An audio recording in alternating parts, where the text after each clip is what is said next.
untuk mengupas padi, tapi ini tunggal. Kalau sana banyak toh. Ini juga alat untuk biasa di atas rumah ini ditaruh. Nah, untuk kalau orang mau masak, nah habis berasnya, diambil gabahnya ditaruh di sini baru ditumbuk dulu, dijadikan beras, lalu dimasak. Nah, paluda namanya, paluda. Orang dulu bilang paluda. Oke, padi.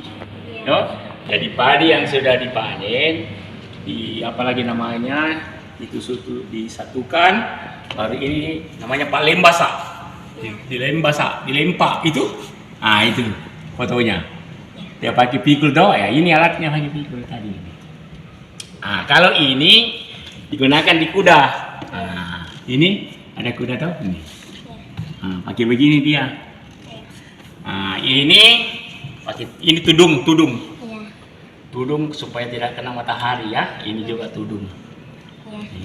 Ini biasa ibu-ibu yang pakai, kalau ini bapak-bapak yang pakai supaya tidak kena matahari toh. Supaya berteduh dia. Nah, ini disabit. Alat menyabit disabit ini batang padi. Ini namanya ani-ani. Bahasa Bugisnya rakapung. Tuh, rakapung namanya ini. Nah, ini dipakai memanen padi. Jadi panen satu batang dipanen begini, baru dikumpul, diikat jadi begini. Ini sudah dipanen ini padinya. Nah, kalau sudah dipanen pakai ini toh, panennya toh, pakai ini. Nah, kalau ini tadi ini sabit, dipanennya seperti ini dia. Nah, dibanting, diambil dengan semua dengan batangnya. Kalau ini batang bagian atasnya saja diambil, jadi begitu dia nanti. Kemudian ditumbuk di situ toh. Nah, oke. Mana lagi ini tadi? Nah, ini alat untuk membaca ini. Untuk memelihara padi. Ini untuk menangkap hama-hama yang ada di padi ini. Nah, kalau ada hama tuh dipakai gitu.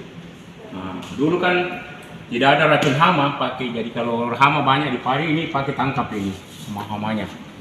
Itu yang menyerang padi. Ini ada parang. Ini ada alat. Ini semua alat untuk di sawah, dipakai di sawah. Tuh, ada parang panjang. Ada cangkul ini. Cangkul. Itu sana orang pakai cangkul ini, cangkul zaman dulu. Begini modelnya. Oke?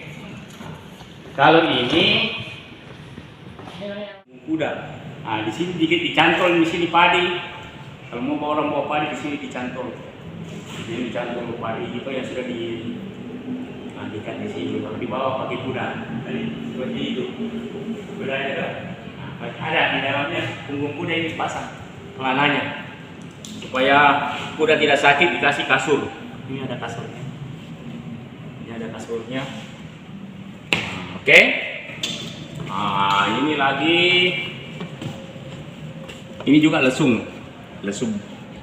Nah, kalau ini untuk membuat beras jagung ya. Kalau orang dulu kan bikin beras dari jagung. Jadi jagung ini dipakai menggiling ini. Jadi jagungnya dikasih masuk di situ, baru diputar ini. Nah, akhirnya jagungnya pecah-pecah. Nah, menjadi beras jagung namanya. Ini alatnya membuat. Nah, itu jagungnya, toh. Nah, kalau ini lesung, sama tadi di sana. Tapi ini taruh di atas rumah ini biasanya. Lesung untuk menumbuk padi, toh. Kalau ini lesung batu. Ini digunakan untuk kalau mau bikin tepung. Jadi beras ditaruh di sini, ditumbuk, dibikin tepung. Nah, ini alatnya yang bikin tepung.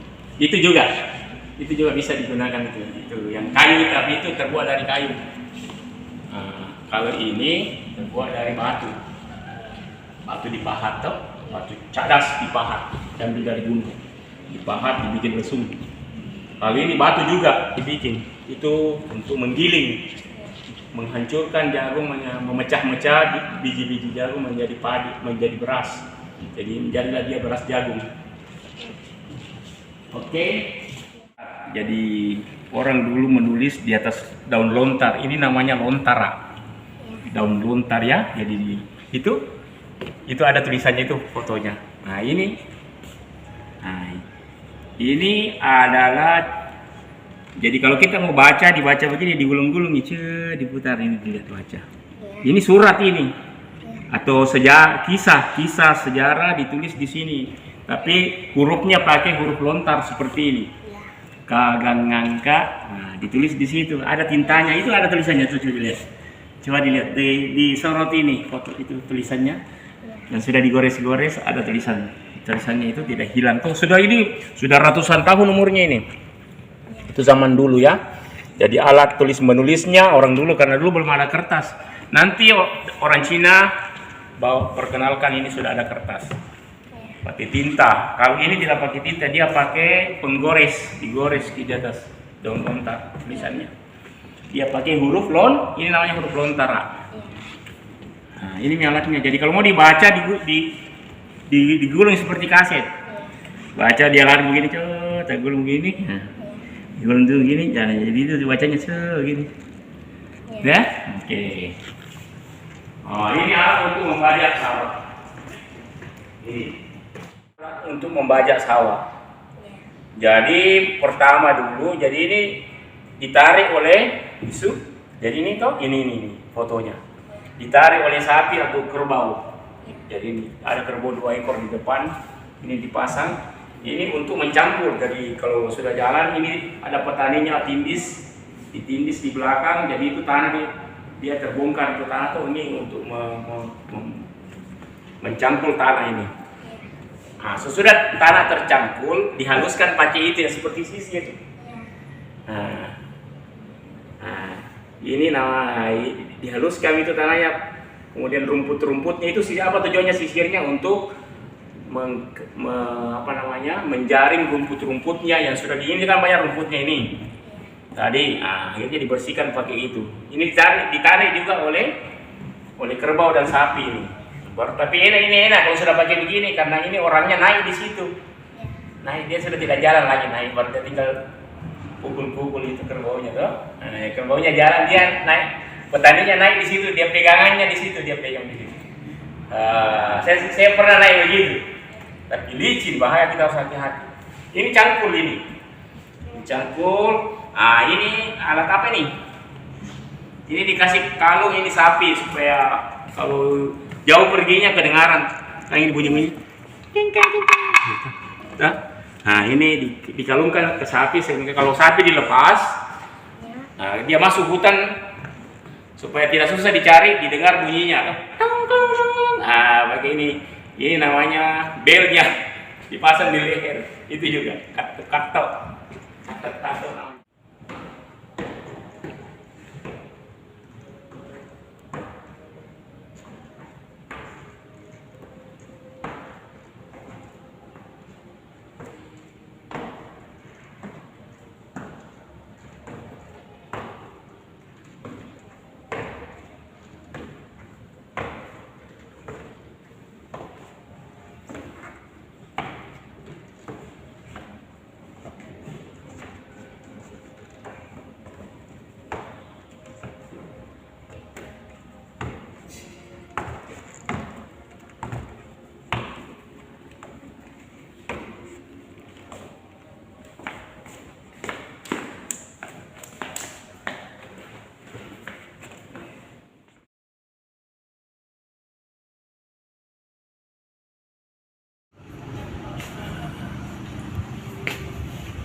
Jadi Fahri, kita sekarang berada di lokasi Benteng Ujung Pandang, ya, atau biasa juga disebut Benteng Panyua.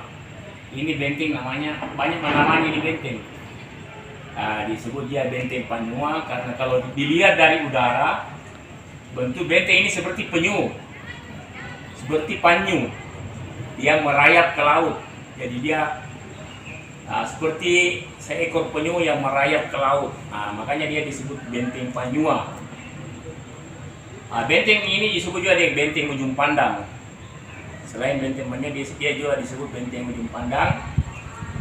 Dia juga disebut Kota Towaia karena di sini dulu kotanya kerajaan Goa di sini, Kota Towaia. Nah, setelah benteng ini diduduki oleh Belanda, dirubah namanya oleh orang Belanda, namanya Fort Rotterdam. Nah, Rotterdam itu adalah nama kota kelahirannya. Ini benteng dulu miliknya Raja Goa, kerajaan Goa dulu yang punya benteng. Nah, dibangun oleh Raja Goa ke-9 yang digelari Tumapardi Sikalona. Ya. Nah, kemudian setelah Belanda datang, dia perang dengan Goa. Nah, akhirnya Goa kalah perang, benteng ini diambil alih oleh Belanda. Nah, waktu kita dijajah oleh Belanda. Nah, benteng ini diambil alih oleh Belanda. Kemudian di dalamnya dibangun bangunan-bangunan ini. Jadi ini yang bangunan-bangunan yang ada di dalam benteng ini semua sudah dibangun oleh orang Belanda. Ya. Oke. Nah, kemudian dijadikan oleh Belanda tempat kantor pemerintahan di sini. Orang-orang Belanda dulu bikin di sini, ya. Nah, kantornya di sini Belanda, kantor-kantor. Makanya bangunannya seperti ini karena dia buat bikin kantor dan tempat tinggalnya orang-orang Belanda di sini.